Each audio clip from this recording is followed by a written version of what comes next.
তাই জেলা আওয়ামী লীগের নবনির্বাচিত সাধারণ সম্পাদক, মুক্তিপুরের কৃতি সন্তান, সাবেক ছাত্র নেতা, তুপর বক্তা, আমাদের প্রিয় শ্রদ্ধাবাদ ভাই জনাব এসিবি চন্দ্র।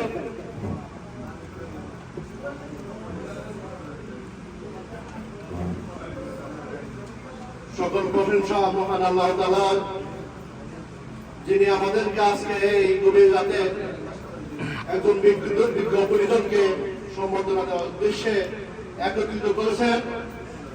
সম্মানিত উপস্থিতি, দায়ের জেলা আওয়ামী লীগের উদ্যোগে শিবচর থানা উমেদপুর ইউনিয়নের সংগ্রামী আওয়ামী লীগের সংগ্রামী সভাপতি,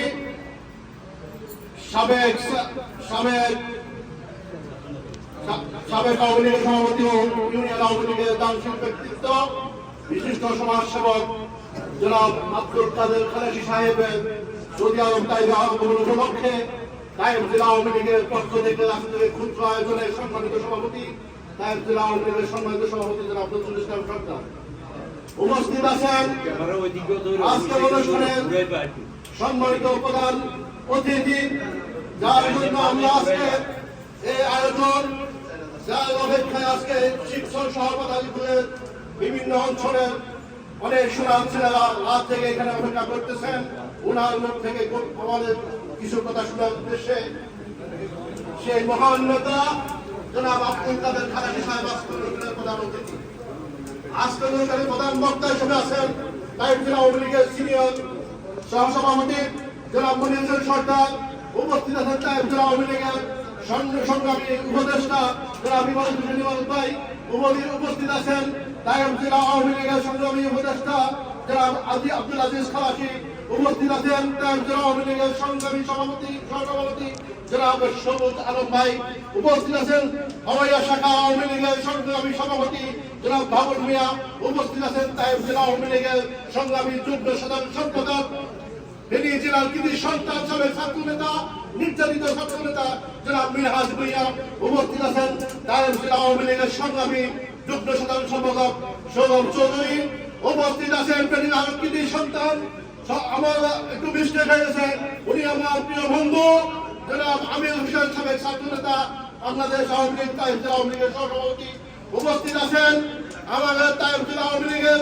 সংগ্রামী যুগ্ম সাধারণ সম্পাদক, সংগ্রামী সহসভাপতি জনাব রিয়াজ সরকার, আমাদের এখানে উপস্থিত আছেন দায়ের জেলা আওয়ামী লীগের যুগ্ম সাধারণ সম্পাদক জনাব জামাল ভাই, উপস্থিত আছেন আমাদের এখানে আলমগীর খালাসি, বিপ্লব ঢালি, মঞ্জুর সরকার, শহীদুল সরকার, আব্দুল রহিম শরীফ, জামান সহ অনেক মেধাবী ঘুরে ঘুরে কৃতি সন্তান, যাদের নাম আমি অনেকের নামে জানি না, তবে আমি আন্তরিকভাবে কৃতজ্ঞতা প্রকাশ করছি। এবং আজকের অনুষ্ঠানে আমার সংক্ষিপ্ত আলোচনা করার আগে আমি গভীর শ্রদ্ধার সাথে স্মরণ করছি হাজার বছরের শ্রেষ্ঠ বাঙালি জাতির পিতা বঙ্গবন্ধু শেখ মুজিবুর রহমান সহ 1952 সালের ভাষা আন্দোলন থেকে শুরু করে 1971 সালে মহান মুক্তিযুদ্ধ, 1972 সালের 15 আগস্ট এবং 2001-2006 পর্যন্ত নির্যাতন এবং 2013 থেকে 2014 বিএনপি আমাদের নৃশংসতার হিসাবে ইন্তেকাল করেছেন। সকল রাজনৈতিক শহীদদের কবি শ্রদ্ধা করিয়ে আমি আমার সংক্ষিপ্ত আলোচনা শুরু করছি। তারও আগে আমি কবি শ্রদ্ধার সাথে স্মরণ করছি আমার দায়ের জেলা আওয়ামী লীগের যারা আমাদের দায়ের জেলা আওয়ামী লীগের সংগঠিত হওয়ার পর থেকে আমার অনেক ভাই এখান থেকে বিদায় নিয়ে আল্লাহ তাকে সারা দিয়ে চলে গেছেন। তার মধ্যে যার কথা আমার বেশি করে বলে আমাদের জনাব নাসির ভাই, উনি গত 2 বছর আগে উনি ইন্তেকাল করেছেন। ওনার আত্মার মাগফিরাত আমি কামনা করছি। সংগ্রামী সাথী বন্ধুগণ, আরো স্মরণ করছি দায়ের জেলা আওয়ামী লীগের সাবেক সংগ্রামী সভাপতি, তিনি দায়ের জেলা আওয়ামী লীগের সুসংগঠিত ভূমিকাকে ওনার কথা না বললে নয়। উনি একজন আদর্শবান রাজনীতিক ছিলেন। দায়ের জেলা আওয়ামী লীগের সুসংগঠিত করার জন্য ওনার যে ভূমিকা ছিল তার জন্য তার কাছে দায়ের পাশে আজীবন কৃতজ্ঞ থাকবে। সংগ্রামী সাথী ও বন্ধুগণ, আমি কৃতজ্ঞতা জানাচ্ছি আমার অনুপস্থিতিতে গত 20 ফেব্রুয়ারি আপনারা বিপুল ভোটে আমাকে দায়ের জেলা আওয়ামী লীগের সাধারণ সম্পাদক নির্বাচিত করেছেন। আমার তার জন্য কৃতজ্ঞতা জানাচ্ছি। সংগ্রামী সাথী বন্ধুগণ, আসলে এখন আমি আমার বক্তব্য শুরু করছি। সংগ্রামী সাথী বন্ধুরা, আমরা আজকে যে অনুষ্ঠান জন্য এখানে গভীর রাত থেকে অপেক্ষা করতেছি। আমি অনেক কথাই বলার ছিল, আমার কথাগুলো আমার 14 বছর আমার সিনিয়র যুগ্ম সাধারণ সম্পাদক সাবেক সাধারণ সম্পাদক তাদের আওয়ামী লীগের যারা বিরাজ ভূমি অনেক কথাই বলে ফেলেছেন। তাই আমারও ঠিক একই কথা। আমার কথা হলো, আপনি একজন অভিভাবক, আপনি আওয়ামী লীগের সভাপতি, আপনি ইউনিয়ন আওয়ামী লীগের সভাপতি, আপনি ইউনিয়ন আওয়ামী লীগের অভিভাবক তথা ইউনিয়ন জনগণের অভিভাবক। আপনার কাছে একটা অনুরোধ থাকবে, ত্যাগীদের মূল্যায়ন করবেন, ত্যাগীদের মূল্যায়ন করবেন, ত্যাগীদের মূল্যায়ন করবেন। আমি কথাটা তিনবার বলছি এই জন্য যে আমাদের দেশে আজকে এই আওয়ামী লীগ দীর্ঘ 15 বছর 17 বছর ক্ষমতা থাকার পর আমরা আওয়ামী লীগের জন্য ভোট চাইতে হবে। কেন ভোট চাইতে হবে? নতুন প্রজন্মকে আমরা তো আওয়ামী লীগ শিখিয়েছি, আমরা তো নৌকার পক্ষে তারা কাজ করা ছিল, তারা তো নতুন প্রজন্ম, তারা তো বিএনপি সহ জামাত সহ দেশ বিরোধী কোন দলকে সামনে চলার কথা ছিল না। কিন্তু তারা কিভাবে যাবে? এই দেশের জামাতের দুশোরা, এই দেশের বিএনপি জামাত এখনো তাদেরকে নিয়ে এই 15 বছর 16 বছর এমনকি নতুন খেলার ওটা হয়েছে, তারা কিভাবে আওয়ামী লীগের একত্রিশে করতে না, তারা আওয়ামী লীগের একত্রিশে করতে মতো এই সক্ষতা তৈরি হয়েছে একমাত্র সকল লেভেলে নেতা ত্যাগীদের মনোনয়নের কারণে আজকে এই বিভক্তি সৃষ্টি হয়েছে। আমরা আওয়ামী লীগ 15 বছর 16 বছর ক্ষমতা আছি। আমি বিশ্বাস করি বাংলাদেশ আওয়ামী লীগ যতদিন ক্ষমতা ছিল, যদি জননেত্রী শেখ হাসিনা সমস্ত আদেশ বাস্তবায়ন করতে একনিষ্ঠভাবে সকল করবে, তাহলে আজকে আমরা ভোটের সময় আমরা লিপিগুলি করতে হতো না যে অন্য ভাইকে বলতেন লোকের পক্ষে কাজ করে, আজকে এই কথা বলতে হতো না। নতুন প্রজন্মের ভোট আওয়ামী লীগের পক্ষে যাওয়ার কথা ছিল। সংগ্রামী সহযোগী এখানে ব্যর্থতা আমাদের। আমরা যারা আছি, আমরা যারা বিভিন্ন পদ পদবিতে আছি, আমরা আমাদের সঠিক রূপগুলাকে চিনতে অনেক সময় ভুল করি। তারা আমাদের সঠিক রূপগুলো অভিমানী হয়, তারা ত্যাগী কিন্তু যারা অভিমানী, তারা মুখ খুলে কিছু বলে না, তারা নীরবে সহ্য করে না। আর সবসময় চাকরিপালাই সদনের সমস্ত সুবিধা ভোগ করে দলকে দলের যখন ক্রান্তি লগ্ন আসে তখন আর তাদের পাওয়া যায় না।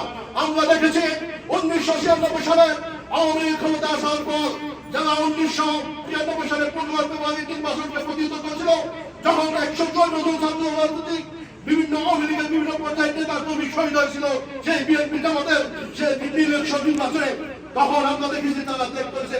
1996 থেকে 2001 সাল পর্যন্ত তাদেরকে মূল্যায়ন করা হয়নি।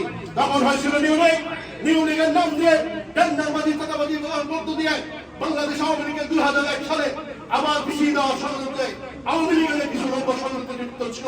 সংগ্রামী সাথী বন্ধুগণ, আমরা মনে করি 2001 থেকে 2006 2001 থেকে 2007 পর্যন্ত আওয়ামী লীগের প্রতি যে নির্যাতন হয়েছে, আওয়ামী লীগ নেতা কর্মীকে যেভাবে হত্যা করা হয়েছে, যেভাবে ঘরে ঘরে ঢুকে দর্শন করা হয়েছে, যে দেশে বাংলার 3 লক্ষ মানুষকে হত্যা করা হয়েছে, যেভাবে আপনার সামাজিক যোগাযোগগুলোকে নিষিদ্ধ করা হয়েছিল, তখন কোনো খবর আসতো না।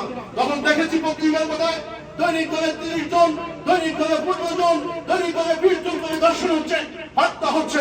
কিন্তু আওয়ামী লীগ ক্ষমতা আসার পর 2008 সালের নির্বাচনে আওয়ামী লীগ ক্ষমতা আসার পর থেকে আজ পর্যন্ত বিএনপি জামাতের 1 মাসের যে নির্যাতন, 1 মাসের যে দর্শন, 1 মাসের যে হত্যাযজ্ঞ হয়েছে, আজকে 16 বছরেও সেই হত্যাযজ্ঞ হয় নাই। তাই আমি বলবো আপনারা শিল্পীর রাজনীতিবিদ, আপনার কাছে এমপি সাহেব আপনাকে অনেক শ্রদ্ধা করে। আমি বলি শিবসর থেকে শুরু হোক, ত্যাগীদের মূল্যায়ন করা, শিবসর থেকে শুরু হোক, ত্যাগীদের মূল্যায়ন করা। আবার একটা কর্মী যাতে অবমূল্যায়িত না হয়, ইনশাআল্লাহ আগামী নির্বাচনে যাতে আওয়ামী লীগ কারো দাঙ্গার ভোট দিতে যেতে না হয়, আওয়ামী লীগের ভোট শূন্য যেতে নতুন প্রজন্ম এগিয়ে গিয়ে ভোট করে আপনারা সেই রাজনৈতিক আদর্শ সৃষ্টি করে যাবেন, যা আমার ভবিষ্যৎ প্রজন্মের জন্য একটি আইকন হয়ে থাকবে। আমি অনেক কথা বলেছি, আমি আমার ছোট বেশি কথা বলবো না। আমি আপনাদের উদ্দেশ্যে একটা কথা বলতে চাই, আমরা যারা প্রবাসী রাজনীতি করি আমাদের কোনো স্বার্থ নয়, আমাদের স্বার্থ হলো দেশপ্রেম, আমাদের স্বার্থ হলো দেশের প্রতি ভালোবাসা, আমাদের স্বার্থ হলো দলকে ভালোবাসা। আমরা দলকে ভালোবাসি, দলের আদর্শকে ভালোবাসি, বঙ্গবন্ধুকে ভালোবাসি, আমরা দলের গণতন্ত্রকে ভালোবাসি। দলের গণতন্ত্রের বাহিরে অতীতে যদিও আমাদের আওয়ামী লীগ বা আওয়ামী লীগের কোনো কার্যক্রম হয়ে থাকে, এখন থেকে আমি আপনাদের নির্বাচিত সাধারণ সম্পাদক একটা কথা বলবো, ইনশাআল্লাহ দলের গণতন্ত্রের বাইরে কোনো সিদ্ধান্ত কেউ চাপিয়ে দিতে পারবে না। আমরা প্রবাসী ঐক্যবদ্ধ আছি, আমরা আপনার থেকে আপনারা আসবেন, আপনাদেরকে আমরা সম্মানিত করব। আপনারা আসেন, আপনারা আমাদেরকে সম্মানিত করতে হবে। তাই ইনশাআল্লাহ আপনারা অন্তত দেখতেছি বাংলাদেশের সাইন্স খলিফা যিনি আপনার পাশে, আপনি তাদের মাধ্যমে আমাদের প্রবাসীদেরকে একটু যেভাবে বাঙালি বাঙালি বন্ধ করা যায় এই বিষয়গুলোকে একটু আলোচনা করবেন কাছ থেকে, এই আশাবাদ ব্যক্ত করে আমি প্রবাসী কমিউনিটিও এখানকার সাধারণ সম্পাদক, বাংলাদেশ প্রবাসী কমিউনিটিও সাধারণ সম্পাদক। আমি গত বছর আমি বাংলাদেশ বিমান অ্যালায়েন্সের সাথে মিটিং করে এই বাংলাদেশ প্রবাসী আওয়ামী লীগের প্রবাসীদের ইয়ে নিয়ে আমি আলোচনা করেছি। উনি আশ্বস্ত করেছেন, আমি গেছি এয়ারপোর্টে গেছি, উনি আমাকে অত্যন্ত সম্মানিত করেছেন। আমি এয়ারপোর্ট থেকে আসছি, সম্মানিত হয়ে আসছি, ওনারা অত্যন্ত আন্তরিক হয়েছে।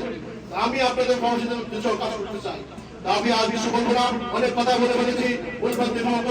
কথা হবে বাংলাদেশ, জয় বাংলা, জয় বঙ্গবন্ধু, জয় হক। ধন্যবাদ।